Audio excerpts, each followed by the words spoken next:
ગુજરાત પર વરસાદની ભયાનક આફતનો ખતરો તોળાયો છે। ગુજરાતમાં વરસાદના મહાઆક્રમણનું એલર્ટ જારી કરાયું છે। હવામાન વિભાગે આ સિઝનનું સૌથી ભયંકર વરસાદી એલર્ટ જાહેર કર્યું છે। આગામી 72 કલાક ગુજરાત માટે ખૂબ જ ભારે રહેવાના છે।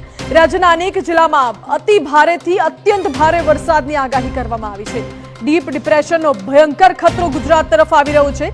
ડીપ ડિપ્રેશનની અસરના કારણે અનેક જિલ્લામાં વરસાદી તાંડવનું રેડ એલર્ટ જોવા મળી શકે છે। બનાસકાંઠાના ડીસાથી માત્ર 250 કિલોમીટર દૂર છે આ ડિપ્રેશન અને 29 તારીખ સુધી ગુજરાત પર વરસાદનું ભયાનક આક્રમણ થાય તેવી સંભાવના હવામાન વિભાગે વ્યક્ત કરી છે।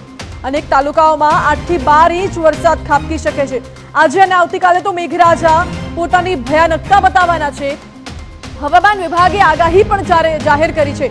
ઉત્તર ગુજરાત સહિત દક્ષિણ ગુજરાતમાં અત્યંત ભારે વરસાદ વરસી શકે છે। સૌરાષ્ટ્ર અને કચ્છમાં પણ મેઘરાજા ભયંકર રૂપ ધારણ કરી